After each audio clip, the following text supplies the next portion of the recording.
Hallo Holzfreunde! Ich habe lange danach gesucht, eine günstige Möglichkeit zu finden, um meine Werkzeuge zu schleifen. Jetzt habe ich hier diesen Nassschleifer von Bugtool gefunden. Jetzt hoffe ich natürlich, dass dieser eine passable Qualität hat und dass ich meine Werkzeuge ein wenig perfekter schleifen kann wie von Hand.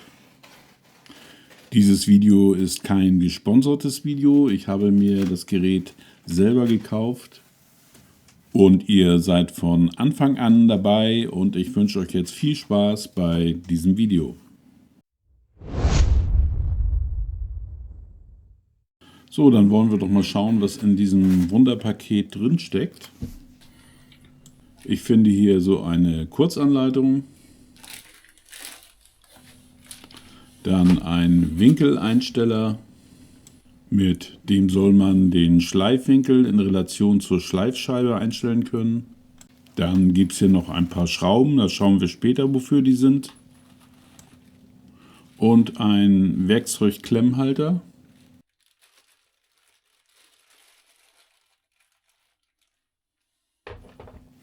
Dann haben wir hier noch eine Tube Schleifpaste. Das finde ich ja gut, dass die dabei ist.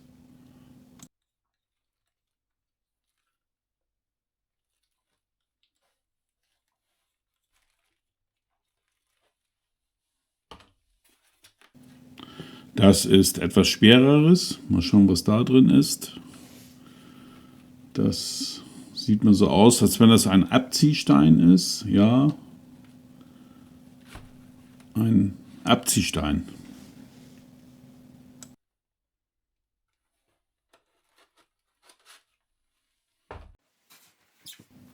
So, und was ist das noch? Das ist ein Schraubenschlüssel, hochglanzpoliert. Ich weiß zwar nicht, warum man einen Schraubenschlüssel hochglanz polieren muss. Naja, gekauft ist gekauft. Und zu guter Letzt haben wir hier noch diese Parallelhalterung. Das macht alles im Moment dem Preis entsprechend einen guten Eindruck. Also eigentlich kein besonderer Schrott dabei. Jetzt schauen wir mal, was unter dem Styropor steckt. Da haben wir eine Schleifscheibe.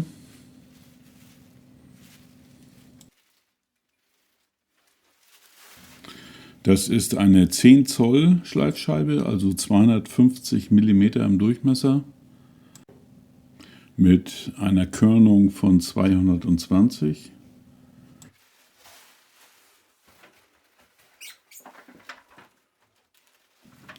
Und was haben wir hier noch? Ein Netzkabel,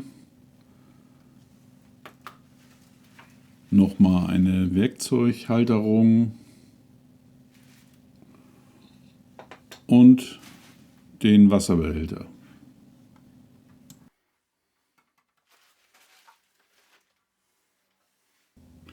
Und natürlich die Schleifmaschine selbst.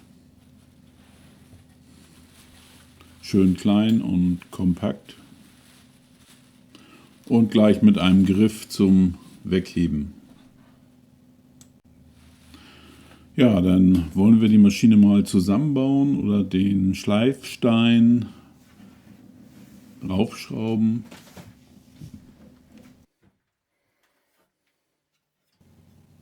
Das Gehäuse selber macht einen sehr wertigen Eindruck. Es ist komplett aus Metall, also kein Plastik. Außer vorne, wo dieser Drehregler und dieser An- und Ausschalter dran ist. Das ist aus Kunststoff. Das Gerät hat durch diese weichen Gummifüße auch einen sehr guten Stand. Wackelt überhaupt nicht. Und sieht auch noch sehr schön aus. Auch der Griff oben sehr praktisch. Ja, jetzt wollen wir mal die Schleifscheibe raufschrauben und mal schauen.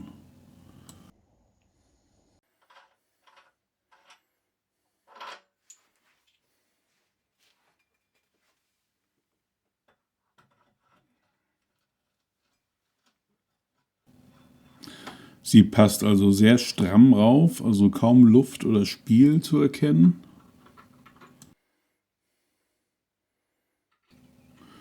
Jetzt schrauben wir das Ganze mal anhand der Mutter und der Unterlegscheibe handwarm fest.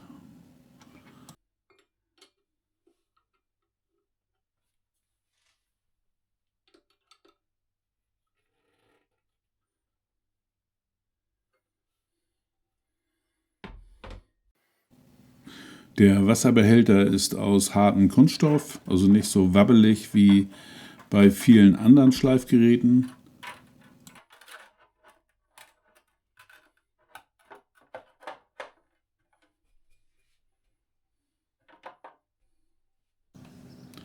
Jetzt noch den Netzstecker einstecken. Das ist ein ganz normaler Kaltgeräte-Netzstecker.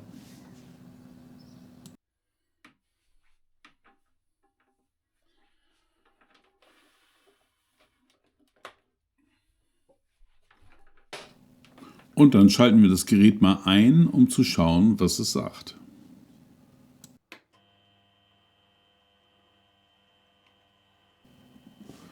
Der erste Eindruck, das Gerät ist sehr leise, aber wie man sieht, hat der Stein eine leichte Unwucht. Bei niedriger Geschwindigkeit merkt man das kaum, aber bei hoher sehr wohl. Die Schleifscheibe hat auch einen leichten seitlichen Schlag, wie man hier sieht.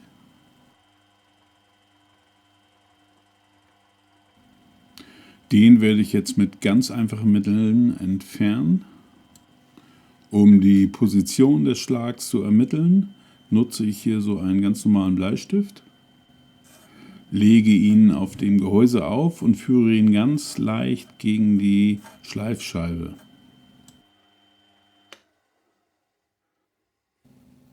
Da, wo der Stift jetzt angezeichnet hat, sitzt der Schlag. Da müssen wir was unterlegen. Ohne die Schleifscheibe zu verdrehen oder auch die Achse zu verdrehen, ziehe ich jetzt die Schleifscheibe ein klein wenig ab und lege zwischen der hinteren Abstandsscheibe und Schleifscheibe ein kleines Stück Papier.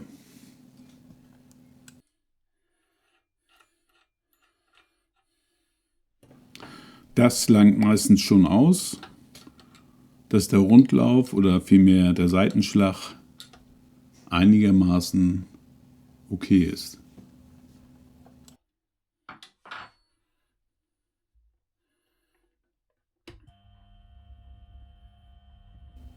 Wenn das nicht ausreichen sollte, einfach noch ein Stück Papier dazwischen. Den minimalen Höhenschlag des Schleifsteins kann man mit diesem mitgelieferten Abziehstein bearbeiten. Auch minimale Riefen oder Unebenheiten lassen sich damit sehr gut entfernen und man bekommt eine super schöne glatte Oberfläche. Übrigens, dass es so scheint, als wenn das ganze Gerät wackelt, das ist nicht so. Das scheint irgendwie der Autofokus meiner Kamera zu sein.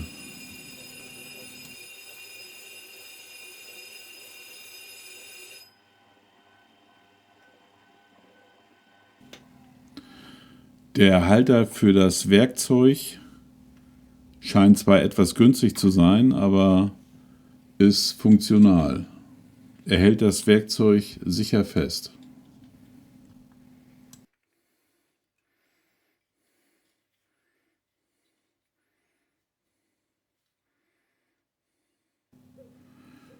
Über diese Kunststofflager lässt er sich gut über die Führungsstange schieben und lässt sich gut hin und her bewegen ohne Spiel.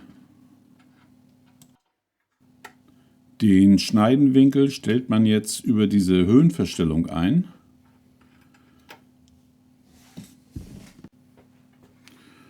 Und den Schneidenwinkel messen oder leeren kann man mit dieser Kunststoffschablone. Die finde ich allerdings sehr gewöhnungsbedürftig und das ist doch eher ein Schätzen.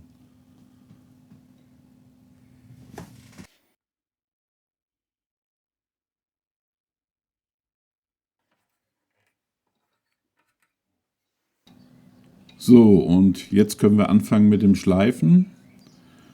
Da fehlt aber noch Wasser in dem Behälter. Der Stein ist sehr saugfähig. Also ich habe da fast 1 Liter Wasser eingeschüttet und das Wasser wird von diesem Stein einfach aufgesaugt. Wenn ihr fertig seid mit dem Schleifen, empfiehlt es sich, den Wasserbehälter zu leeren und den Stein trocknen zu lassen.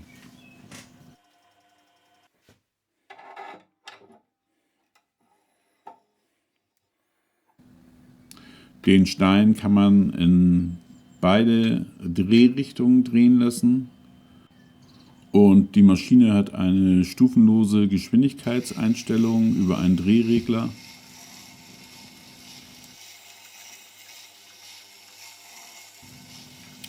Das Schleifen fühlt sich sehr gut an, also der Stein nimmt nicht zu viel und ist auch nicht zu aggressiv. Wenn man den Stein entgegengesetzt der Schneide laufen lässt, soll man angeblich ein wenig mehr Abtrag bekommen.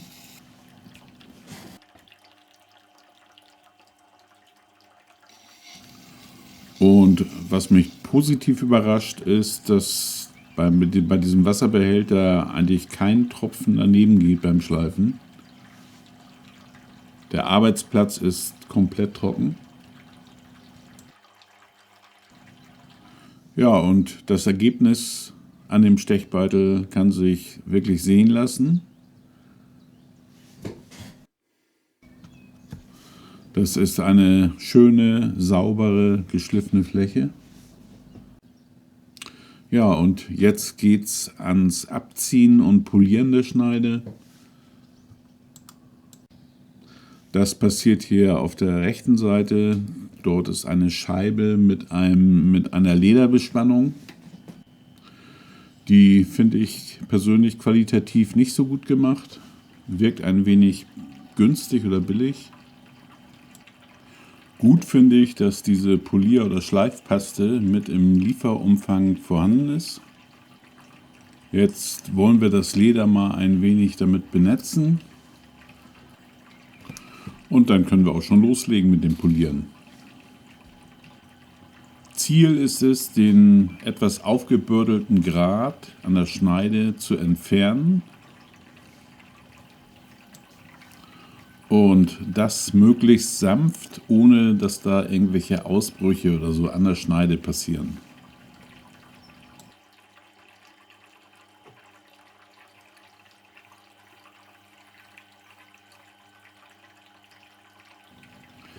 Hier poliere ich erstmal die Spiegelseite von meinem Stechbeitel.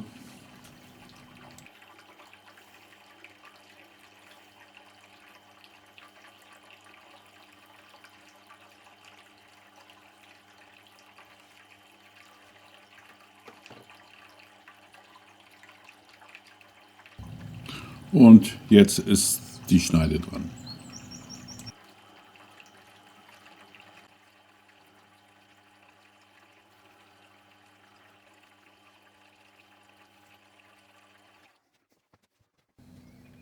Ja, und was soll ich sagen? Ein passables, gutes Ergebnis.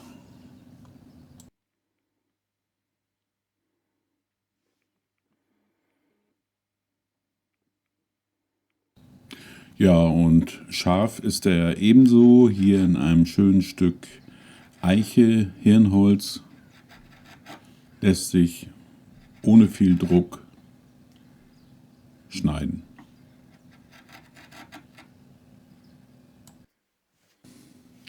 Dadurch, dass der Stein 50 mm breit ist, lassen sich auch Hobeleisen damit schärfen. Hier ein etwas kleineres Eisen von meinem Einhandhobel. Was ich ein bisschen schade finde, ist, dass der mitgelieferte Halter zum Messerschleifen nur für kleine Messer gedacht ist und nicht für große. Somit muss ich mir entweder eine Zusatzhalterung kaufen oder ich schleife meine Messer nach altbewährter Methode. Für meine Drechseleisen gilt das Gleiche. Frei Handschleifen ist angesagt. So, was haltet ihr von der Schleifmaschine? Wäre das auch was für euch? Wenn ja, ein Link ist in der Videobeschreibung. Wenn nein, was für eine Maschine wollt ihr euch kaufen oder habt ihr? Für meine Zwecke muss ich sagen, langt diese Maschine vollkommen. Ich werde mir noch ein paar Zubehörteile kaufen und dann sehen wir uns bald wieder. Ich hoffe mit scharfen Werkzeugen. Ich wünsche euch eine schöne Zeit. Bis zum nächsten Video. Ach so, und abonnieren nicht vergessen.